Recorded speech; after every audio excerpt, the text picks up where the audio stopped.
What's up, everyone? My name is Alan, founder and consultant at For Now Marketing, and welcome back to Braze for Technical Marketers. Today, we're going to talk about how to integrate the Braze Web SDK. And today's video is going to be a little bit different than our usual videos because I am going off script, but I was very excited to share this video with you all, so it'll be more of an exploratory, discovery, casual video. All right, so before we get started, I wanted to show us the website builder that I personally am using, which is called card.co. It's actually where our old website used to be hosted and built. This can be done no matter what platform you're using, and most oftentimes your teams are actually probably hosting your web app or your website in their own code. You might be using a content management system, a headless content management system. The idea is the same. It's just the different platforms might offer different ways of doing things, but we're going to talk about, we're going to use Card to do this for today. And then my website that's built on Card is actually already hosted on fornowmarketing.card.co. It's already launched to this URL. So we'll be able to see some of the changes and data collections live this way. So first, let's pull up the instructions, and I always look up Braze Web SDK integration. Oh, spelled that wrong, but that's okay. And there is this documentation integrating the Braze Web SDK. This is the one that I closely followed when I first integrated the Web SDK to our website. And we're just going to follow the steps in order. And we're not going to go too far into it, but it's actually very simple. And after just a few steps, you'll already be able to unlock a lot of the Braze Web SDK capabilities. So let's start here. Step one, install the Braze library. And there are a few different ways of installing the Braze library. So package manager is most relevant or useful for those who are maybe using code to update your website, your web apps. There is the Google Tag Manager, also a very flexible way where Google Tag Manager provides a lot of the work already done for you. And then the route that we are going to go is the Braze CDN. So we are going to add the Web SDK directly to our HTML by referencing our CDN hosted script. So that means that Braze has their script hosted in their own CDN, and we are just going to simply copy and paste this script tag inside our website. And if you're familiar with HTML, you know that the script tag most often lives in between the head tags of your website. So let's just copy and paste this whole thing, and then we are ready to get started. So I'm going to copy. They made it easy for us. I'm going to go back to my Card website. And I already made 2 blocks for us just as a placeholder, but I am simply embedding a piece of code into our website. And then if you're curious what block I chose, it's just the embed code. So this allows me to add code to our website. And I also put it inside the head. So my platform allows me to choose where I'm going to put the code. So head is where I want to put it. And then simply what I did was I pasted the code that we copied from the Braze website just into our code. So you can just imagine that this script tag is getting inserted in between your head tags. And then let's take a look at what's happening here. So it's a script tag, HTML script tag with the type text/JavaScript. And you see all these different SDK functions. So, it looks like we have card prototype, dismiss card prototype, remove all subscriptions, card prototype, subscribe to. There's some other cool ones. In-app message, slide from, in-app message, open target. Let's see, user genders, user prototype, add alias. So if you recognize any of these are Braze Web SDK functions. And by copy pasting the Braze Web SDK library inside our head tag, what this allows us to do is our website can now have access and use all of these different Braze Web SDK methods or functions that Braze already wrote and has the code for and hosts in their backend. So by just having this code, it unlocks all of these capabilities that we didn't have before. That's what an SDK is. It's a software development kit. Just think of it as when you go buy new furniture, someone, usually buy a kit that has all the furniture pieces, but it also comes with the screws, maybe the screwdrivers, the Allen wrenches, all of those things. So just like that, but in a virtual world, this is a software development kit, and it comes with all of these functions that we can use ourselves. And so far, that's the first step. We've just imported the library into our website. And that was step one, install the Braze library.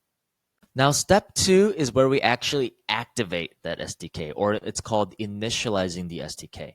So just because a library is in our website doesn't mean that it's actually running and active for every new user who visits the website. So that's why I've created another code block where I will actually be initializing the website. And notice how it says that this step is optional. You don't have to initialize the Braze SDK, or you can choose to initialize it later, further down your user journey. But for us, we want to initialize it as soon as a user lands on this website. So we will put it right under the homepage as well. So to do that, we need to actually do a few more things inside Braze. But first, we are going to, let's see, if you've configured your Braze as a tag manager, you can skip this step. Well, we can't skip this step. So I'm going to go ahead and copy all of this code and then just insert it where right below where we had it. But there's actually a few more things that we need to do. For example, how do we know what dashboard to connect this website to? As soon as the SDK is initialized, it's going to start gathering user data. It's going to be able to track user devices, user, custom events, logging custom events. Where do we want to track that data to?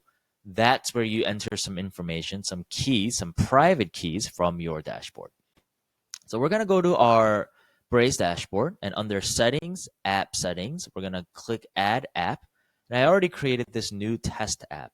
And for the purposes of this video, I will not hide any of our API keys, but please make sure when you are ever practicing this or trying this on your own that you don't share these API keys, because these API keys will give us access to your dashboard, and we can start to log all sorts of data to your dashboard. So I created this web app, and we're going to need this API key.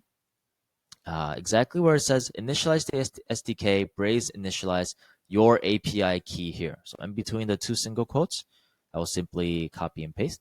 By the way, these comments with two slashes in between or in front are just comments. So it's telling us this next step is initializing the SDK.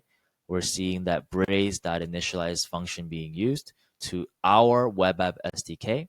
And then we also need to insert the base URL. So we are going to find the base URL, which is our SDK endpoint, which looks like this. That one is public information, so you don't need to worry about hiding that.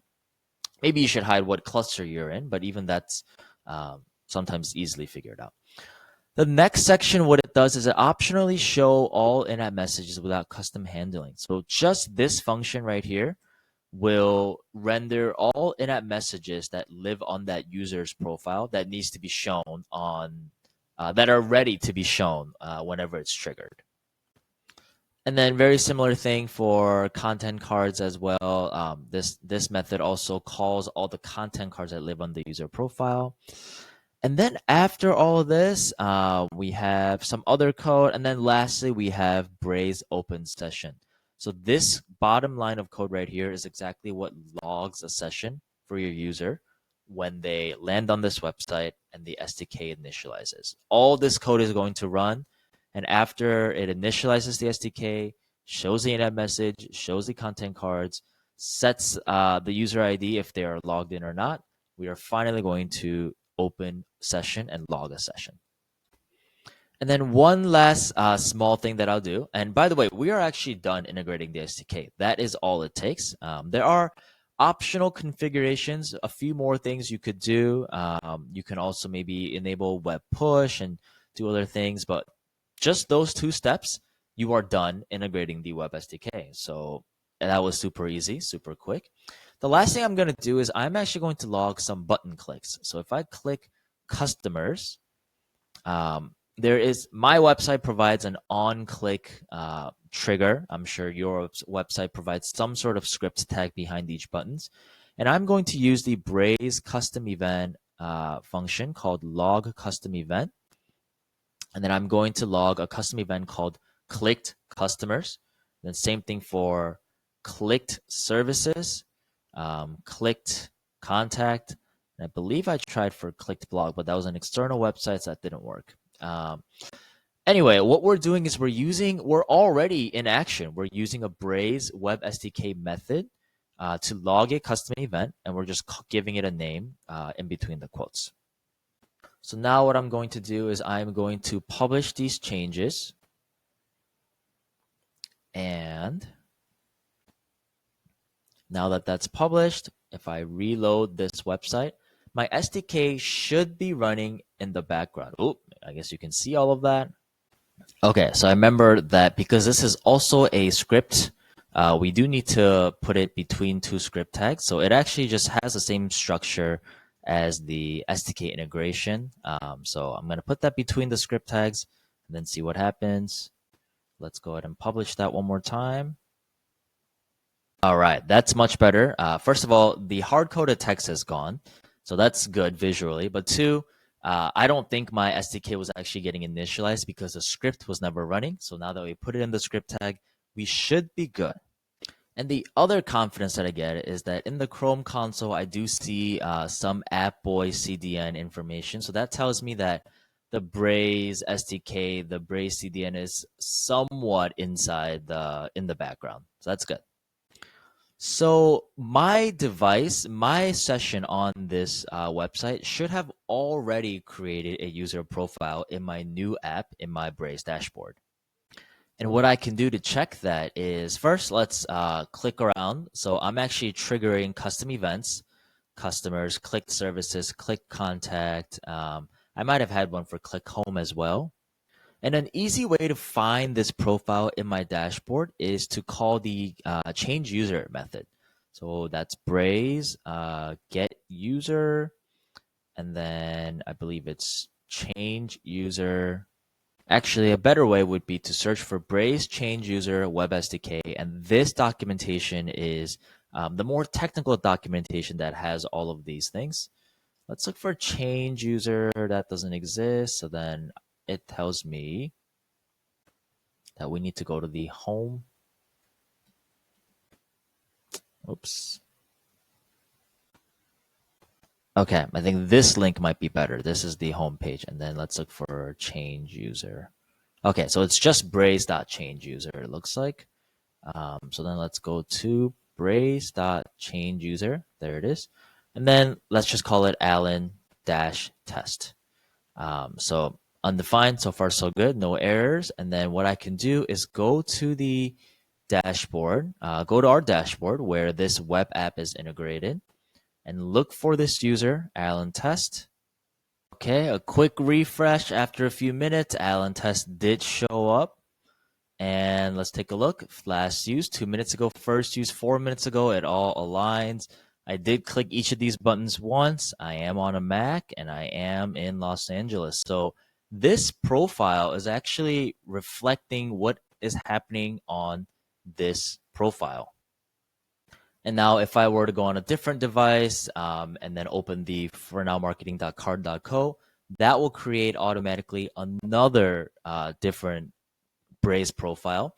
It won't have a user ID, but it'll be anonymous user ID, and it will still track sessions, custom events, and then device information as well. So that is how you integrate the Braze Web SDK. I hope you had fun as much as I did, and thank you for watching, and see you next time.